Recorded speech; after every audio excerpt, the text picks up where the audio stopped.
खरं बघायला गेलं तर आज राजाराम कारखान्याची पोट नियम दुरुस्ती संदर्भामध्ये आरजेडी ऑफिसला आज सुनावणी होती आणि सुनावणी असताना जाणून बुजून मुद्दा म्हणून राजाराम कारखान्यावरती राजकीय द्वेषापोटी हा मोर्चा विरोधकांनी काढलेला आहे। ज्या पद्धतीने त्यांची मी सोशल मीडियाच्या माध्यमातून बघितली, माहिती घेतली की बाबा त्यांनी जे आरोप केलेत किंवा हे केलेले आहेत, असं कुठल्याही प्रकारचा आरोप हा आज आम्ही मान्य करणार नाही। कारण हा छत्रपती राजाराम सहकारी साखर कारखाना सर्व सभासदांना बरोबर घेऊन जाणारा कारखाना आहे। त्याच्यामध्ये जर आजच्या मोर्चामध्ये बघायला गेलं तर मी स्वतः मोर्चामध्ये बघितलं असताना त्यात लक्षात आलं की मोजकेच सभासद आहेत, पण इतर बघायला गेलं तर राजकीय पदाधिकारी, जेणेकरून हा राजाराम कारखान्याची बदनामी करायच्या हेतून मोर्चा काढलेला आहे। सातत्यानं आज पाठीमागची तारीख आरजेडी ऑफिसमध्ये ती आज 2 तारीख दिली होती।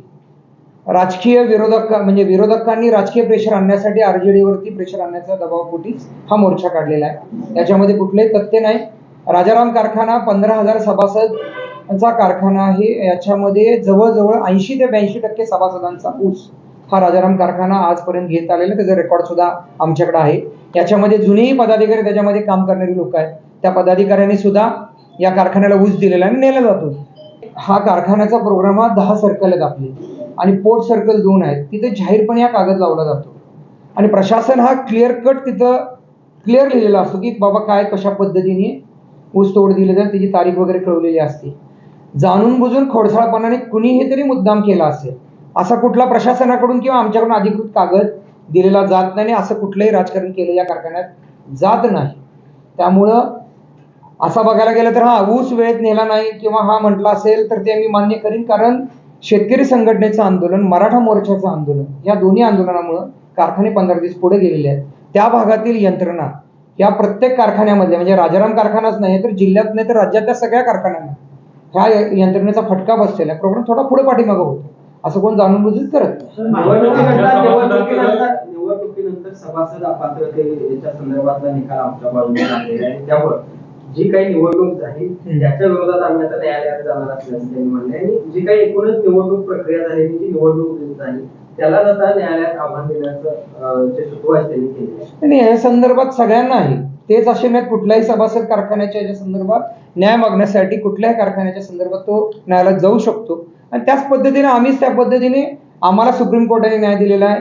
आम्ही कोऑपरेटिव्ह कोर्टमध्ये आम्ही गेलेलो आहे, मंत्र्यांकडे आम्ही अपील मागितलेलं आहे। असं काय नाही की जसं त्या पद्धतीने ते लढतात तसं आम्ही आमच्या सभासदांचं हित जपणार, सभासद टिकवण्यासाठी आम्ही लढा देणार। या संदर्भात मी बोलणं योग्य नाही, पण याच्या संदर्भात महायुतीचं हे नवीन सरकार स्थापन झालंय, जो उमेदवार दिला जाईल त्या उमेदवाराला कोल्हापूर असू दे किंवा हातकणंगले लोकसभा असू दे, महायुतीचा राष्ट्रवादी काँग्रेस असू दे, शिंदे सेनेचा असू दे, भारतीय जनता पार्टीचा असू दे, किंवा याच्यामध्ये वरिष्ठ निर्णय घेणार आहे, याच्यामध्ये आम्हाला अधिकार बोलण्याचा नाहीये। पण जो उमेदवार देतील त्या उमेदवाराला प्रामाणिकपणे महाडिक परिवार, हातकणंगले असेल, कोल्हापूर लोकसभा असेल, या दोन्ही ठिकाणचा निवडून आणण्याचा प्रयत्न आमचा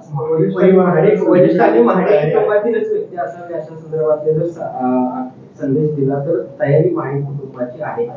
नाही, या संदर्भामध्ये हे बघा, महाडिक परिवार हा प्रत्येक इलेक्शन लढवण्यासाठी आजपर्यंत त्यांनी सगळ्यांनी इलेक्शन लढवले आहे, पण आज आम्ही भारतीय जनता पार्टीचं नेतृत्व हे केलेलं आहे। आदरणीय देवेंद्र फडणवीस साहेब, माननीय उपमुख्यमंत्री महोदय, आदरणीय चंद्रकांत दादा वरिष्ठ जो निर्णय देतील त्या निर्णयाबरोबर आम्ही परिवार ठामपणे त्यांच्या निर्णयावर शिकत असतो। तोंड बघून किंवा विरोधकांचं बघून तुम्ही ऊस तोडत नाही किंवा काय असं नाही, पण याच ठिकाणी कमी दिवसामध्ये दरवर्षीपेक्षा जे एवढे दिवस चालले त्याच्यामध्ये ज्या बावड्यामधनं नेतृत्व ज्यांनी करतात त्या बावड्यात विरोध म्हणून करतात त्यांचा विरोधकांचा ऊस सुद्धा आणि बावड्यामधला 2000 टन ऊस गत वर्षीपेक्षा कमी दिवसामध्ये जास्त आलेला आहे। आणि जे विरोधक म्हणतात ते नेसदार असतील किंवा आणि कोण असतील त्यांच्या प्रत्येकाचे ऊस या कारखान्यात आलेले आहेत। ऑफिशियली त्यांना पेमेंट सुद्धा जमा झालं आणि त्यांच्या मोबाईलवरती मेसेज पण गेलेले आहेत। ते विसरले असतील, त्यांचं जर बघायला गेलं तर मार्केट कमिटीच्या नियोजनाच्या संदर्भामध्ये गूळ सौद्याच्या दरम्यानमध्ये त्यांनी स्वतः कबूल केलेलं आहे की कारखान्याबाबत अवेळी पडलेला पाऊस, या मोर्चांमुळे किंवा संघटनेच्या याच्यामुळं यंत्रणा फसलेली आहे, त्यामुळे असं काय नाही आहे। आणि त्यांना असं काय नाही आहे, उलट त्यांनी त्यांच्या कारखान्याचा कारभार ज्या इलेक्शनच्या दरम्यान मी विचारलेला आहे ते जाहीर सांगू देत, एकूण सभासद होते किती, मयत सभासद ट्रान्सफर केले किती आणि तुम्ही किती सभासदांचा ऊस तोडता। तेही एका कारखान्याचं नेतृत्व करतात, आम्ही एका कारखान्याचं नेतृत्व करतो. असं मला वाटत नाही की याच्या संदर्भामध्ये आम्ही त्यांच्या कारखान्यावरती सभासदांसाठी मोर्चा काढू शकतो. कारखाना खासगीकरण करण्याचा महाराष्ट्राचा डाव आहे असा आरोप केला.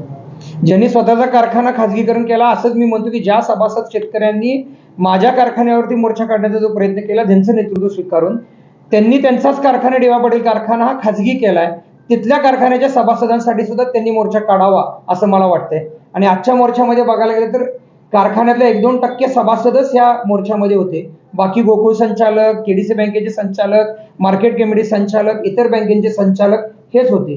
कारण सभासद म्हणजे हा कारखाना सभासदांचा आहे आणि कारखाना सभासदांसाठी कायमपणे सातत्यानं मदत करण्यासाठी त्यांच्याबरोबर उभा आहे.